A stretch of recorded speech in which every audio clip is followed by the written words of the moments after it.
Hey, everyone. Welcome to Locked On Lakers for Tuesday. Brian Kamenetsky, Andy Kamenetsky. Are the Lakers taking full advantage of the preseason? Are they wasting important opportunities? That's next.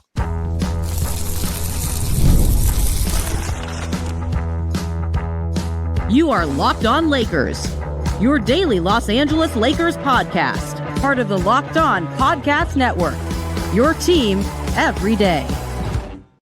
Thanks to everyone for making Locked On Lakers first listen of every day, Monday through Friday, no matter how, where you get your podcasts. This one's always going to be free.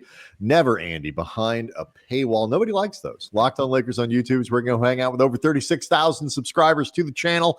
People are they're watching the magic happen, Andy, as opposed to those who are just listening to it, whether that would be through Spotify or Apple Podcasts. However you get your podcasts, we certainly appreciate you joining in. Andy, there's a section of every child's report card where you go down the list of things, and one of them at the bottom is always uses time wisely. Never one of my never one of the more sparkling parts of my report. In fairness, wisdom is subjective. How are we supposed who is to judge whether or not you were choosing to use your time on was wise? I actually think, as far as the stuff that I devoted towards rather than studying, I actually think I used that time damn efficiently. Very wisely. Yeah. Just not towards school. But, is algebra that wise? I'd go buy beer, find a place to drink that beer in record efficient time. Right. To get that done during school hours is actually a real time saver. You tried doing that during a 45-minute class period. It's hard to do.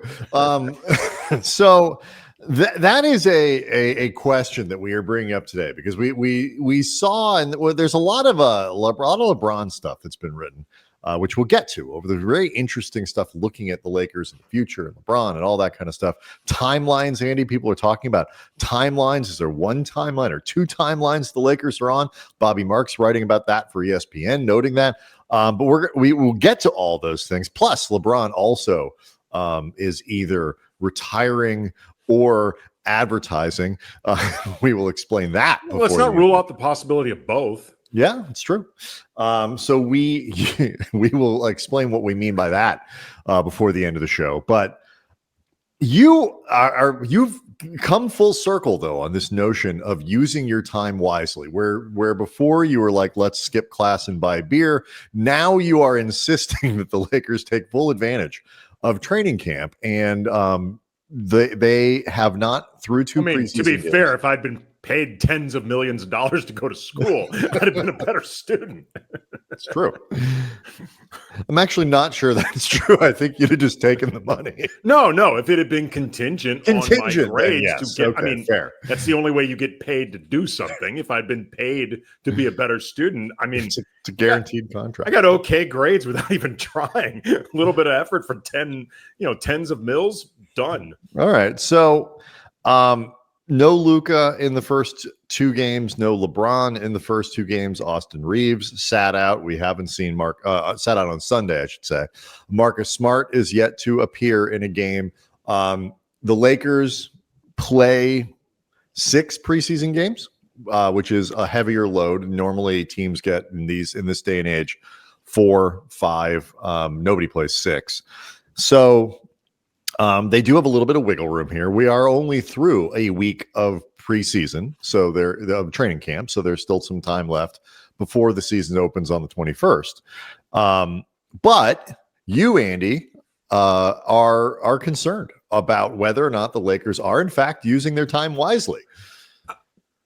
Like you said, they have an entire week for practice potential. They don't play again till Sunday, so I am allowing for the caveat that things may change depending on how this week is used, how the remaining 4 games are utilized.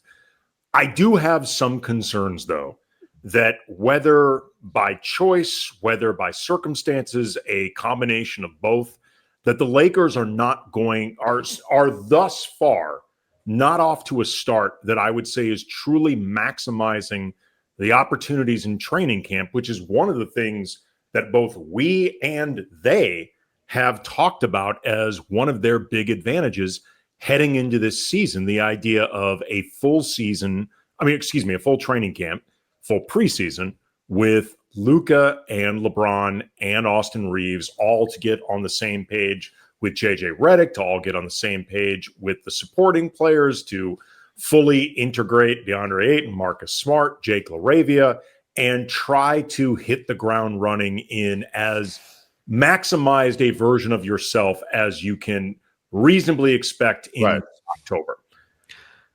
With that in mind, Luka has not played in either preseason game. Austin Reaves has only played in one. LeBron has not played in either preseason game and has not practiced in any discernible individual drills. I think he's done individual drills, fashion. But insofar as with his teammates, part of that process of getting everyone on the same page, hasn't practiced yet. Marcus Smart has not practiced yet to the degree that you think Maxi Kleber could matter. He has barely practiced. Gabe Vincent just got back, yada, yada, yada. Some of these issues obviously are necessitated by health or immediate health as opposed to load management or whatever. Marcus Smart, if he's dealing with Achilles tendinopathy, you want to be careful with how you approach this. LeBron with the glute nerve irritation. And I know there are people speculating that this is not a real thing. It's a phantom thing. It's invented to give the pretense for missing training camp. Until I hear anything otherwise, I actually have thoughts on that. So I am taking everybody at their word for the time being. If for no other reason than if LeBron really is just not participating because he doesn't feel like it, that's pretty bad. And I don't want to throw that around without actually knowing anything. But like Austin only playing in one game because apparently he worked out so hard in the offseason, I guess I can understand it, but there are potential opportunity costs. Luka not playing in either of the preseason games. I guess if you want to say that it's because of the participation in Eurobasket, okay, but at the same time, what they're saying, Eurobasket was supposed to be a thing that would get him in condition and up and running for training camp in the first place. And also, too, there are potential opporty costs. It should be said, Luka is practicing. Yes. Luka practiced last week, so yes, just to make the note. Yeah, absolutely. But with, again, the caveat that things could ramp up more over the course of this week. And if that's the case, then my concerns may end up largely assuaged. But as somebody who has spent a lot of time, went to school a little bit, use some of that time wisely. As somebody who has expressed concerns over many preseasons that I felt like the Lakers don't take it seriously enough. Last offseason, JJ's first year coaching, I think, was a rare exception to this. Mm-hmm. I have concerns about this becoming more of the norm that I don't think has helped this team. Well, I think the question really that you're asking here is are they doing this because they want to or because they need to? Yeah. And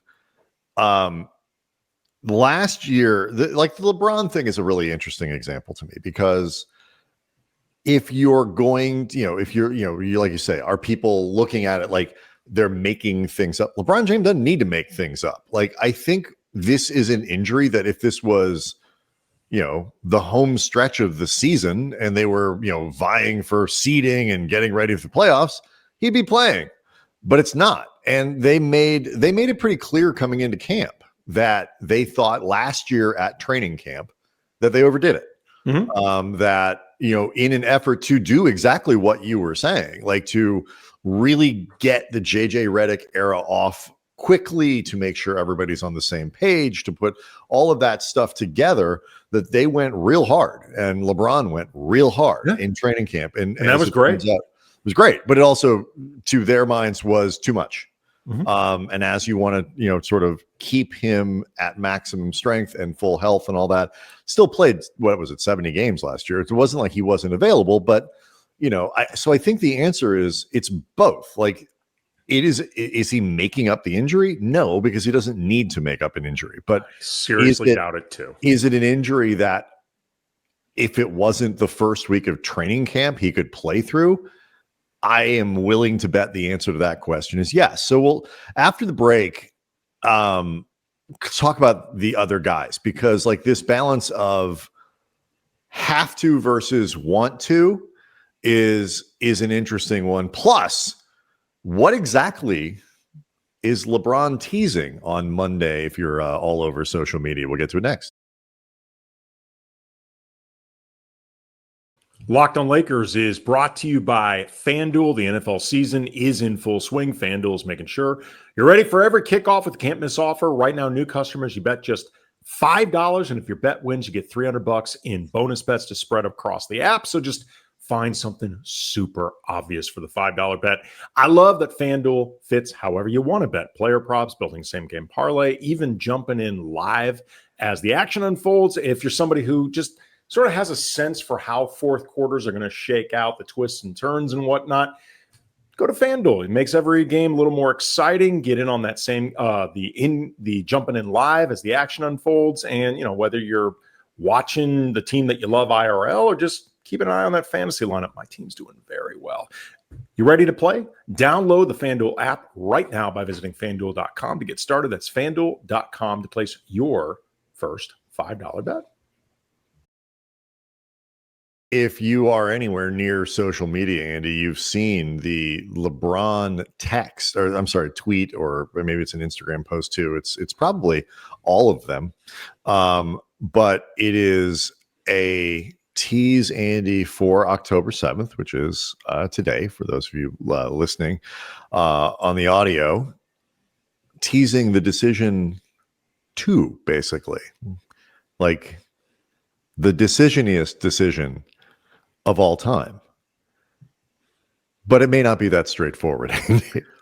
Well, it just so happens that October 7th, Tuesday, is one of the assorted Prime days during Amazon Prime's calendar of Prime days. LeBron James is an Amazon Prime endorser. He's already done previous Prime Day hawking advertisements, and there are many who suspect that this is just a setup for an ad that will eventually be about Prime Day. Although I really would respect, I would really respect if LeBron did the Prime Day ad and then basically overshadowed the Prime Day thing by announcing his retirement separately.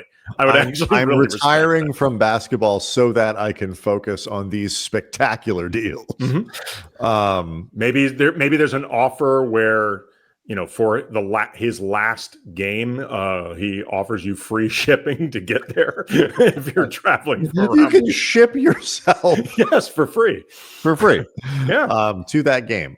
It is. I will say, when you say there are many who believe that, there is if you go through the replies to LeBron's tweet, it is, which says the decision of all decisions, October 7th, 12 p.m. Eastern time, so 9 Pacific time, hashtag the second decision. I am yet to come across one where anybody believes he's actually retired. I've seen a few eyeball emojis. I've seen a few people speculating. I have. Maybe I'm not reading close enough. Well, I mean, Buffalo Wild Wings responded with boneless or bone in. I mean, that's well done. Yeah. I mean, I have seen people wondering if maybe he's using the Amazon assumption as a fake out to the actual. No, it's true. It would be a good way to do it, because like you said, everybody is assuming that this is not an actual retirement announcement. Right. So we of course, certainly if it is a retirement announcement, you'll hear from us pretty early on Wednesday. So if it's a Prime Day ad, you will not be hearing from us pretty early. There will be no emergency pod for LeBron is buying new earbuds. No. Message David Locke in advance. That's not a special show. LeBron found a spectacular bargain on an air fryer. It is not going to interrupt my morning. Not going to happen. Although he is frugal enough, he is the type of guy who would. We are about the cheap clicks, but not that about not that cheap. LeBron though is about cheap air fryers. The guy likes a cheap everything. So we'll see. Anyway, back to what we were talking about before, and this notion of whether or not the Lakers are really taking advantage of training camp enough. I mean, look, I think there is an idealized version of this where it's not necessarily that they're going 100 miles an hour, playing full speed every minute of every practice and this and that, whatever, and every guy's on the floor for every game. They're, you're sort of doing 6 dress rehearsals and all these other things. Like there's an idealized version of it where everybody, I think, is on the floor together a lot. And I don't have any reason to believe that they've de-emphasized that aspect of it. I think they are making, I think Marcus Smart can't play yet. Oh, for sure. So that's just setting that one aside. I don't think Maxi Kleber, who was, itching to play, is able to play. He was practicing, then hurt himself and had to get an MRI. Right. And so the expectation is he should be back sometime maybe this week for practice, certainly by next. So those guys are suffering injuries. They put Gabe Vincent on the floor pretty quickly. I think the Luka decision is certainly one that's done with his trainers, with the medical staff. And again, he practiced last week. So that time on the floor was there. This is one of those situations. What we're really talking about in a lot of ways too is LeBron, whether or not it's smart not to push him. And then that lingering feeling that everybody has to be relevant to the conversations we're talking about with these timeline conversations. And there's another thing written about X factors and all that. How you feel about sort of the risk of LeBron that is in the, not even the back of everyone's mind. There's also, I think they made it, but my point is they made a conscious decision not to push LeBron in training camp. And that is, I think, the only thing that if LeBron didn't have the glute thing, I don't think he'd have played in those games. I think they are going intentionally very slow with him. I think when Redick talks about dress rehearsals, I think he does that, at least right now, with the idea that LeBron will play in those games. I think if they knew LeBron wasn't going to play in the preseason, I actually think they would say LeBron isn't going to play in the preseason games just to remove the expectation and to remove the sort of worry about it. I think they are still thinking that LeBron is going to play in one or two of these remaining 4 games. I think they are healthy enough. I think they are hopeful that he will. I don't think they necessarily are thinking that he will. But let me rephrase it. They're not thinking that he won't. They have not already made it. The hope is he's feeling well enough and there's no, we're not adding undue risk and all that kind of stuff, and he can play. The design is for him to play. They're just but we're going to be cautious about it. And that's different than we don't need him to play. It doesn't matter if he plays. He's LeBron James. I understand that. At this stage of LeBron's career, the idea that you would hold out LeBron purely because he's LeBron, he's done this a million times, he doesn't need the practices to understand things. The context completely changes given that it's season 23. He's going to be 41 in December. But, for example, with Austin not playing in Sunday's game, unless there was something specific that they were concerned about, I'd rather him play just 12 minutes. Like, I'd rather him be out there with his teammates like Luka, unless it's something specific. Again, I realize this is done with a team of people and it's not done frivolously, all that stuff. But getting the reps in practice is not the same thing as getting the reps against other opponents. Sure. And I would rather these guys play a quarter as a group, and as opposed to say 20 scattered minutes of a preseason game. I'd rather them play one quarter as a group.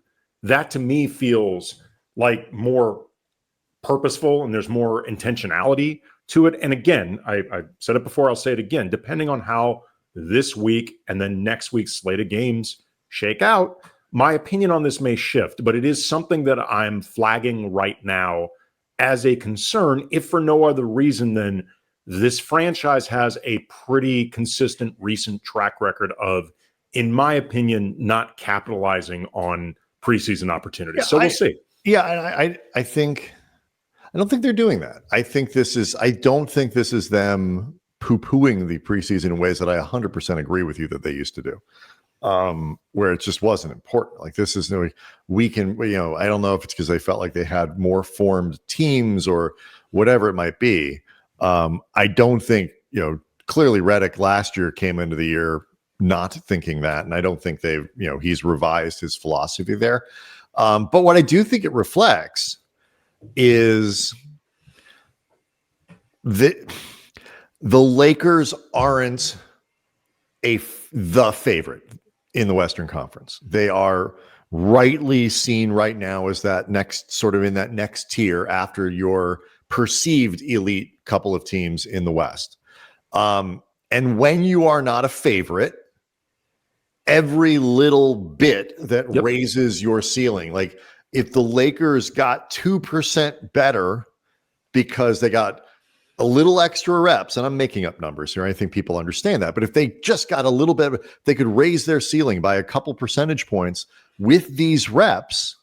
That's significant when you're trying to make up the gap between you and another team, or build in a little cushion in case, Luka misses 5 games, or LeBron misses 10, or, Marcus Smart misses some of this. Like the things that happen over the course of a season happen to you. So all of this reflects the Lakers just aren't in a position where they can, I don't want to say relax, but be extra cautious or, sort of defer. Like the Thunder can be a little more cautious because they know they have all this depth. They know they've got a little bit of space between them and some of the conference and all that stuff. They've proven it. But the Lakers can't. I think that's what you're talking about kind of reflects that. Every little bit that they can do to make up. That's why we talk so much about Jake LaRavia's ceiling and, whether or not Vando can play like he did on Sunday all season long. And like, those are the things that raise the team's ceiling. So speaking of Jake LaRavia, actually, Andy, he was somebody both of us had a couple thoughts about, and we will maybe get a little bit into this concept of timelines, which we will explore a little bit more over the course of the week. We'll do that next. Locked on Lakers is brought to you by Monarch Money. And do you know that most people cannot actually name all of their financial accounts or what's in them, what they're worth, whether you're talking about 401ks, properties, investments. And if you don't have that full picture, you can end up leaving money on the table. That's why Monarch Money exists. It's an all-in-one personal finance tool that brings your entire financial life together in one clean, easy-to-use interface on your laptop or on your phone. It's for people with busy lives. If you put off organizing your finances, Monarch's for you. It does all the heavy lifting. It can link your accounts together in minutes. You can see clear data visuals, get in control of your money without ever touching a spreadsheet. And give you an example, my daughter is now in high school, which means I'm forced to be thinking about college and tuition and dorm expenses, even though she's only 14. That stuff is really daunting. Monarch can help me streamline my spending, figure out areas to be more efficient, maybe areas I don't even need to be spending at all, and create a plan for the next step. Don't let financial opportunities slip through the cracks. Use the code LOCKEDONNBA at monarchmoney.com in your browser for half off your first year. That's 50% off your first year at monarchmoney.com with the code LOCKEDONNBA. Interesting stuff on ESPN. I think at this point we've all heard of the timelines concept, the 2 timelines concept that was made famous or infamous, I think if you're a Warriors fan, by the Warriors. This idea that they could kind of win with Steph while accumulating young talent that would then take the torch forward in a sort of post-Steph, post-Draymond, post-Clay era, and carry the Warriors into a new era of prosperity. Hasn't worked. The old timeline's still hanging in there. Like the Warriors are still a pretty good team with Steph and Dre and that, but it's the second timeline that they're sort of struggling with. I mean, one of the people in the timeline, Jonathan Kuminga, they don't even want on the team. No. And he's like the face of two timelines. And they would love for him to be turned into somebody else. By the way, so would he. So like, right. And he's the face of two timelines.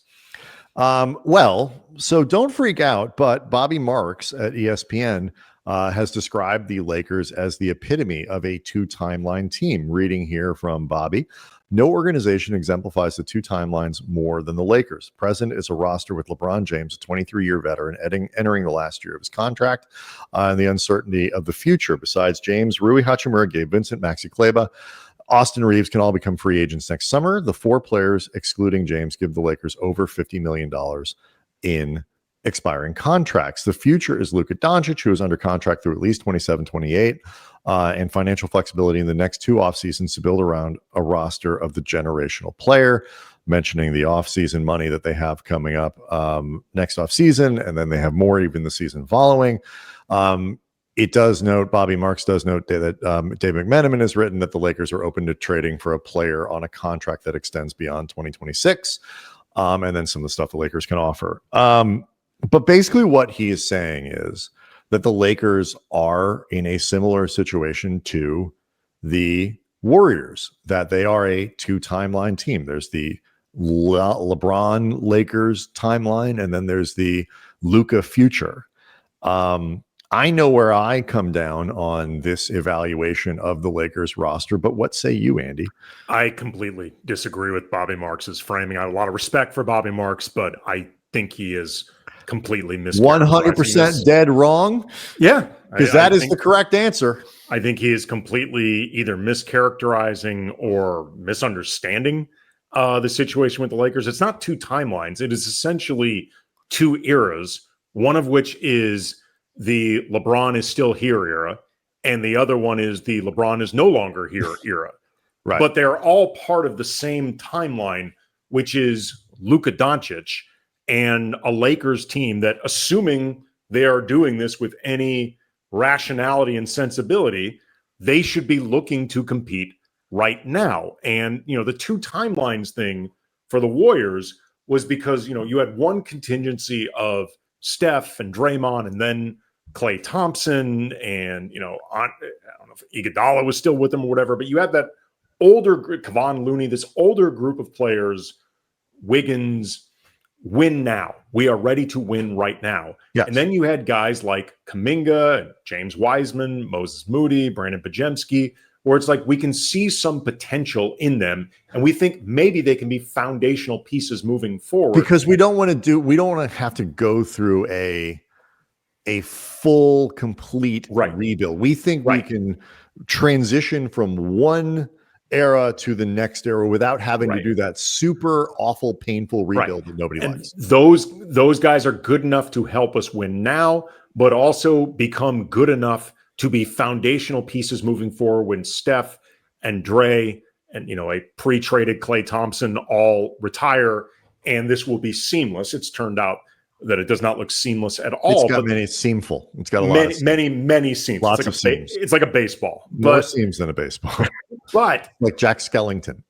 All of those players, the Kumingas of the world, they were all developmental pieces. Luka is not 22. He's not 21. He's not somebody that you see the potential, but more seasoning is required. Luka is already a first-team All-NBA caliber player who's taken a team to the finals and ready to go right now, just entering his prime. Mm-hmm. There is no future. There is a team that you look to build around him, big picture, but there is no two timelines down the road. The Mavericks right now, as constructed, are a two timelines team because Anthony Davis, Kyrie Irving, if you're going to have those guys around, you are on the clock to maximize whatever that is. Right. And Cooper Flagg, unless you think he is really ready right now to take a put it generously, oddly constructed team deep into the playoffs, which maybe he is, but most rookie players, even really good ones, aren't ready to do that. Like LeBron was not ready to do that with a crappy Cavs roster, and he arrived in the NBA about as NBA ready as they come. Like, they are a two timelines team. The Lakers are not a two timelines team. Yeah, I think what is being sort of misconstrued here. The Lakers have decisions to make about now versus the future, but they're not in the context of we have to maximize LeBron per se. It's we have to maximize the talent that we have currently around Luka. Is this version of the Lakers, the one that has LeBron, our best chance to win something, or do we need to parlay it into something bigger? Because it's not about winning for LeBron or while we still have LeBron. It's about if we don't go all in now, all in, so to speak, and we wait, we use this cap space, or are we going to get better? Is the result going to be better than it would be if we use some of those tools and took advantage of LeBron James's presence to be on a Luka Dončić led team? Because this is Luka's team and he's the best player.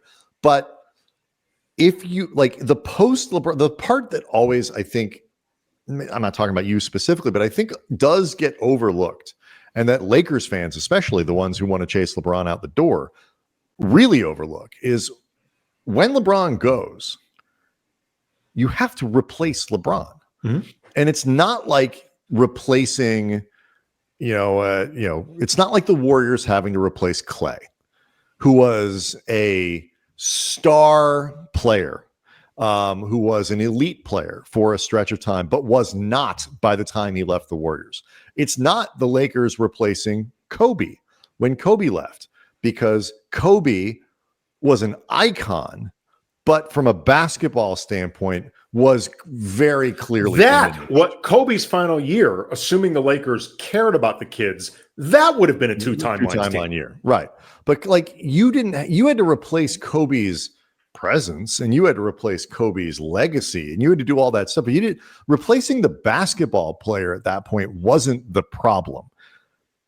LeBron goes next year and you have that cap space and you have tools and you have to figure out, how do we replace a consensus top 10 player, a guy still, finished 6th in MVP voting, who, I understand all the issues that you have to go through, and we'll maybe unpack some of this, because this is not the only LeBron thing that's been written.